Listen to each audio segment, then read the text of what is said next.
What is up, guys? Welcome back. Today we are jumping into a little state of the union about our favorite Sacramento Kings.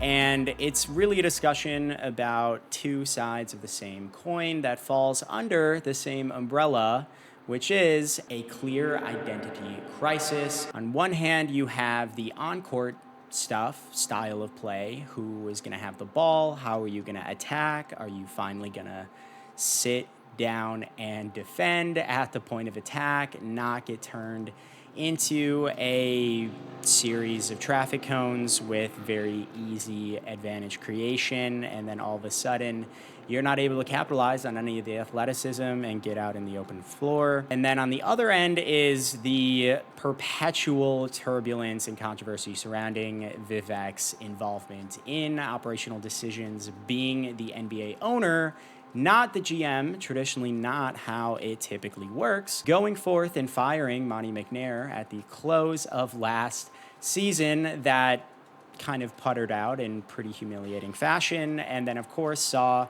the arrival of the Chicago Bulls reincarnate.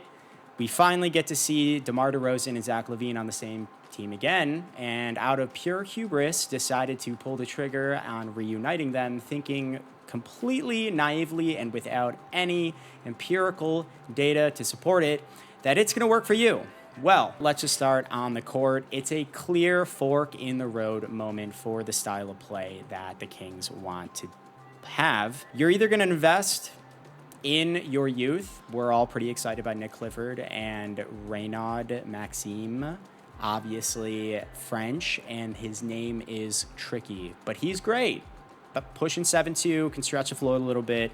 Pretty skilled. Love the picks. We'll get to that. We're going to look at them, invest there, or we're going to naively continue trudging along, believing we can actually contend in the bloodbath that is the Western Conference. So now, when it gets to Vets, usage, style of play, we have two pretty on-ball dominant guys, DeMar and LaVine. LaVine a little bit less so, but they both really, really love the mid-range. And granted, if you are Kevin Durant, Devin Booker, let's say, and you can be pretty good not only at hitting those shots at a high clip, but drawing fouls, maybe it can happen, but oh wait, unfortunately is not the way the league is trending. Obviously, Domas is still on the team, probably begrudgingly, given how his exit interview went following the season, looking pretty aloof and unclear about any cohesive vision for the future that the team is moving towards. Granted, that was before the news and decision to bring interim coach Doug Christie onto the payroll full-time, which I fully support, comes in following Mike Brown's firing. Obviously, that was atrocious.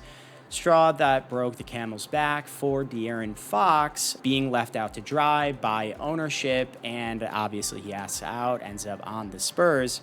Then we get Doug Christie, a wonderful, heartwarming response from the team, actually deciding to sit down and guard, traditionally not used in a positive manner. Naturally, things are going to erode, particularly as the competition gets better. Later in the season, they fall apart. It is what it is. So, no idea how they're really going to play, but we do have a new coach with a real runway to figure that out. And a couple things and reasons why I do like Chrissy a lot, looking at pretty much all of his post-game pressers. I won't say all, a lot of them. So two things. One, I think he's investing in the right places. I think having just overall effort being a non-negotiable, complete table stakes as far as showing the respect, love, and commitment to this extremely and notoriously fervent fan base who obviously don't have a ton of professional teams. It is just table stakes. And if you are not obviously putting the effort on the court, it will have consequences, things like not leaking out all the time, everybody hunting for numbers. It has to be a team game now. Everybody watch the finals. There are some very clear through lines there. Also decided to start playing Keon Ellis more. God forbid that was going to be so catastrophic for Mike Brown. Still would love to unpack that a little bit more. Never really got there, but Keon handling the ball a little bit more, obviously getting more comfortable out there. His superpower is probably just being impenetrably confident and comfortable out on the floor, both obviously defensively, where he is making or has made his initial reputation in this league, guarding Steph especially, but now on the offensive end, which is usually going to be the one that's going to take more time to come into frame, he demonstrated some clear strides there, particularly on ball, which I did like. Also ended up being one of basically 2 outside shooters with any sort of consistency last year. We all know Keegan Murray was completely obstructed with the arrival of DeRozan and Levine as far as those consistent field goal attempts. I believe he finished with around 5 to 7 or something attempts a game and easily led the team in minutes per game, which is bonkers considering he was such a blue chip prospect for the roster. And then secondly, for Christie, is the right type of profile as a coach that I think a team like Sacramento needs. It almost kind of reminds me of the Pacers before this past year, I guess, technically, where very offensive leaning, offense forward. The defense is kind of a joke. They're not going to be physical. They're not going to get into you. They're not going to wear you down. That has been, even back to the origins of the Beam team, the overarching theme of this team. They're not tough. It is what it is. I think that was a huge reason why. Decided to reach and grasp out for Jay Crowder close to the end of the year. Obviously did not materially help, but I was a huge proponent of that call. Why does this relate to Christie? One, he is a former player. I think off the bat, that's really important because he's going to be able to directly empathize and relate with guys. And not just in a fuzzy, cuddly way. This is a complete opposite or inverse of that as far as feeling like he is entitled to come across more like an older brother, older teammate, older vet, etc., and kind of call guys out, hold them accountable, that kind of stuff. Again, rooted in that toughness deficiency. Also, the fact that he has stuck around and invested so much in this team, mostly pulling from a lot of his post press conferences, talking about his longstanding commitment, never leaving the town, the city, glorifying and extolling all of the great fans there. I mean, the guy kind of gets me choked up just listening to him casually talk and recap a game where they lose by 30 plus to the Thunder. I think just having a person who's done that, frankly, as opposed to a merry-go-round of some kind of coach that has bounced around or maybe an assistant that's just getting his first job, this dude hasn't gone anywhere else, and it's clear that he really, really, really wanted this job coming off of the season-ending finale in basically tears of both proudness as well as, I'm sure, some uncertainty regarding basically getting to sit in that chair on the sidelines again. And just for funsies, one of the interesting notes about him that I really love, he likes to say he's a big eye contact guy, which I think is awesome. And you kind of think about that a little introspectively and thinking about, do you understand what I'm saying? Are you with us? Are you locked in? Where is your head at? Are you distracted? All of those types of things blends together a bit with the former player type of thing. But again, this kind of feels a little bit more like an edge, like a seriousness, like a you need to do your job. And this is a serious team and a serious program. Pretty positively leaning indicators from a coaching perspective to me. And now he's going to get a full offseason training camp, etc. We will see roster wise where they end up going. Again, back to the fork in the road as far as the roster is concerned, as well as the actual style of play. It is my perhaps educated hypothesis that defense is not going to be negotiable to build off of the effort idea, as well as the utter madness and bloodbath of the NBA Finals, where you even had head coach Mark Daigneault calling out in his post-game presser following the Game 7 victory. I think it was great for the league and the product for two small market teams that have never won a championship to have the type of series that we did. It was hard to appreciate that because it was just so hard in the moment. But, one thing I learned is, it's hard to get to your ceiling as a team in the playoffs when you're playing great teams over and over again. It's really about how high your floor is. And I thought was the mark of our team. I mean, you have to really grind it out, and it's an endurance race. And you have to be able to win in the mud. You have to be able to win ugly. You have to be able to gut it out. And that's what we did. The team did an unbelievable job of that. An arms race of how high your floor is a lot of the time, mixed together with margins and togetherness. Are you able to stick together for longer stretches, or really just more of the 48 minutes than your opponent, not just playing for each other, but sticking true to your identity, do your job? Bill Belichick stamps his approval. The other side of it is, of course, the organizational leadership. If you aren't familiar, I'm sure you are not. Very controversial owner, Vivek here, notoriously helicopter owning. Yeah, that's a new phrase. Of most of their operational decisions, and reports have indicated that he himself has been the one that pushed for the DeRozan and Levine acquisitions,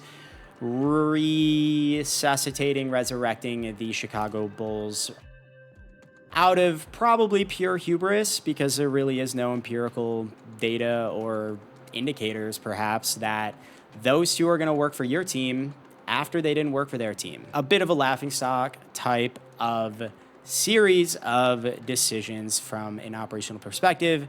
Again, it ended not great, so you're going to get clowned even more for that. I believe Monte McNair was the fall guy. I'm not saying I have the utmost amount of sympathy for the man. I have to assume that he was co-signing some of these decisions, but when anybody, national media and the like, are taking jabs at the Kings organization, it almost always is directed at the owner, Vivek. That is how notoriously over-involved he is. So now we had Mike Brown, the winningest coach of your franchise, fired via phone call on the way to the airport for a game, and then you let your star player, De'Aaron Fox, out to dry, pretty much framing it to look like he was the one who asked for him to be removed. You saw Clutch Sports. Rich Paul arrived to games. Everybody's freaking out. What are we doing? We got to figure out a plan. And then, obviously, Fox asks out not long after that. You come to the end of the season after making the acquisitions I already mentioned. Monte McNair gets the axe, is the fall guy, and naturally, Vivek is still going to be there. I have no idea what it takes to actually enact some kind of referendum for owners. You probably can't do that, or maybe you can. It's probably a board of owners or some kind of stuff like Donald Sterling or something. But now we have GM Perry. He is coming over, I believe, from the New York Knicks, ethos something over there. Apparently, he had previous ties with Vivek before, caused some trepidation over, are you just going to be another yes man, some kind of henchman? People weren't really sure. My personal opinion, this franchise has been so downtrodden and embarrassing that I do think if you are an NBA owner, it does reach a point where you have to be an egotistical maniac, and being a laughingstock among your peers in this league perpetually for long enough has to eat away at you. And even if that means taking your hands a little bit more off of the piloting controls, I think they're going to figure out how to do it. And case in point, this new guy did pretty great. It's hard to tell, or really it's impossible to know how involved he was, or Vivek. Again, nuts, I even have to disclaim that. But I really like the two draft picks they picked up this past week, the NBA draft, going with Nique Clifford from Colorado State. I weirdly feel like I remember the game where he was eliminated by that Dairy Queen buzzer beater, I think, to get into the Sweet 16. The best of any game of the entire tournament. I know Nique Clifford was the best player on the court, and of course no one will ever care or remember because Dairy Queen hit that insane drifting right, LeBron fading baseline banker that nobody ever shoots, let alone makes, let alone to win a game. Clifford finishes with 21 points, 6 rebounds, and 7 assists. I'm pretty sure I might have swapped the 6 and 7 there off of the dome. He scored 21, I believe, of their 71 total points in that game. And also just 21, 6, and 7 is an unbelievably comprehensive range of impact, as again, if my memory serves me correctly, not a ton of other action was really going on, let alone if you're letting a guy in college score, you should probably figure out a way to try to stop him or adjust somehow. Clearly didn't really matter that much, and a Sweet 16 team allowed him to impact the game to that extent. He feels like a 6'6" Jalen Johnson to me. I don't know, maybe something to do with bone structure and stuff. Obviously, Johnson is like 3 inches taller than him, but just the kind of intuitiveness of floor spacing, driving sort of impact. He can be on ball, off ball.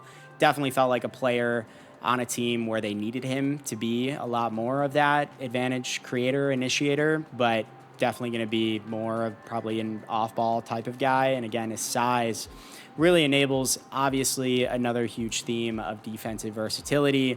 Everybody needs to be good at everything now and be able to guard everybody.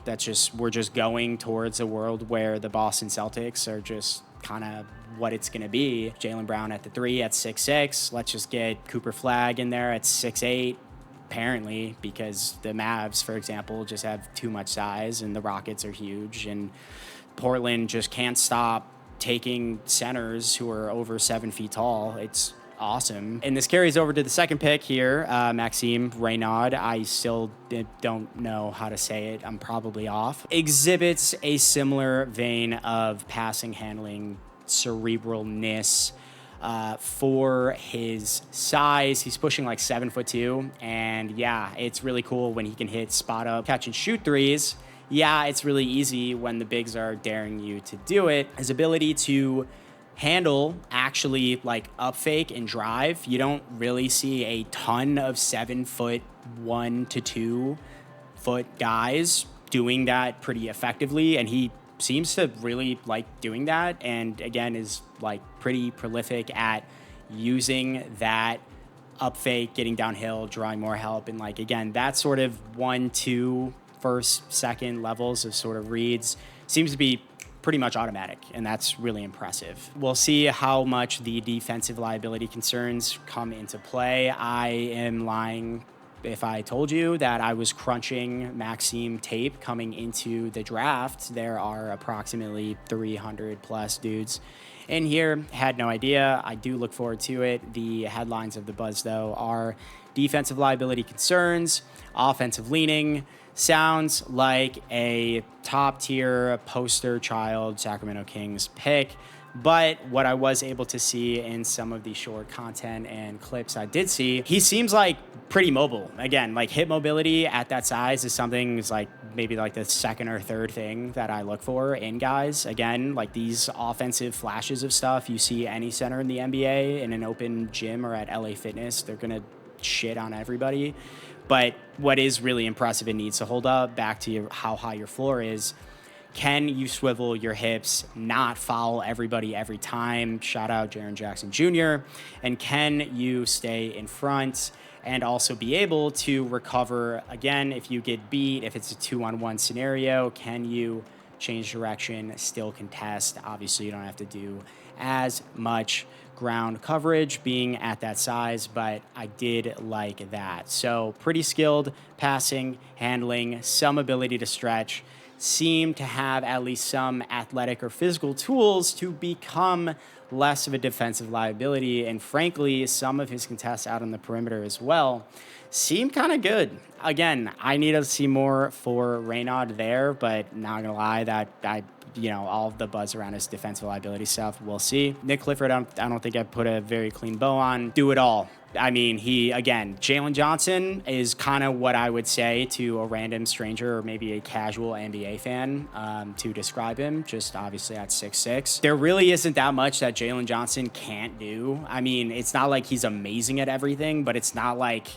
he's going to put up a shot, and if you're the defense or his on-ball defender, you're going to be like, all right, I'm not even going to contest. Like, go ahead. I'm going to give you that. No, he's, like, way too skilled. Like, he's probably going to get it up if you're not going to try. So that's the kind of vibe that I do get from him. But Clifford is definitely more of the defensive-leaning, kind of blue chippy sort of guy. Obviously, the offensive involvement, like I said, I don't think his usage is going to be too high, but he does offer quite a bit of defensive versatility, demonstrated a supreme level of all-around athleticism and switchability there. Worked his ass off on that end of the floor in college, and again, it seemed like Colorado State, that sort of context, they needed him to be more on ball. I kind of sense this guy to be coming in and delivering and driving most of his impact defensively. But to have that sort of foundation, even in, at that level, going that deep in the tournament, whatever the second round or whatever it was, being so high usage just gives a very nice sort of foundation for where the offense could eventually get to. So that is new GM Perry. Those are his 2 picks. I like them as a positive omen for the direction of the franchise. They're not just skinny jump shooters that Vivek has made his entire operational, acquisitional brand about. So they seem to be caring about size, defensive instincts, some of the cerebralness we are seeing. IQ is very high in demand. And on the court, some very big questions that are probably going to fall on the shoulders of Doug Christie, who has only really coached his team for about, 5 months, something like that. So we'll see how they're going to embed these new pieces, who is going to come up in the ranks, how they're going to stagger their lineups, and then most importantly, how they're going to develop their identity. I have a pretty strong feeling it is going to be about defensive fixation, brand building, and if Zach LaVine, DeMar DeRozan want to cling themselves onto a contender that is willing to soak up their salaries for a temporary amount of time or whatever it is. We're all aware of what the trade deadline now resembles. It is the line of demarcation, this new dual class system of the NBA. You're either healthy and confident enough to contend, or you're not in either. And so if you're not, you may as well help catapult the contenders by giving away pieces to then acquire more draft picks.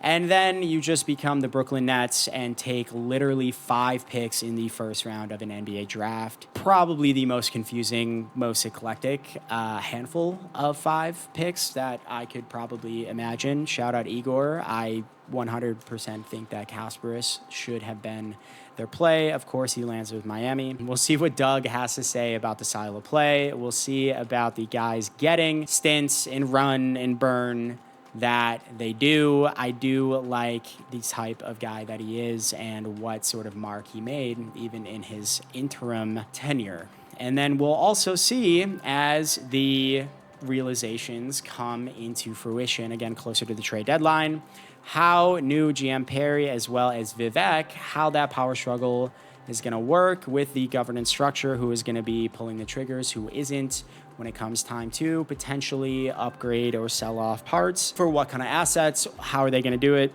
who are they going to do it to, what are they going to prioritize, and that is that. There you go, guys. That is your Sacramento Kings State of the Union. Thank you so much for watching, and until next time.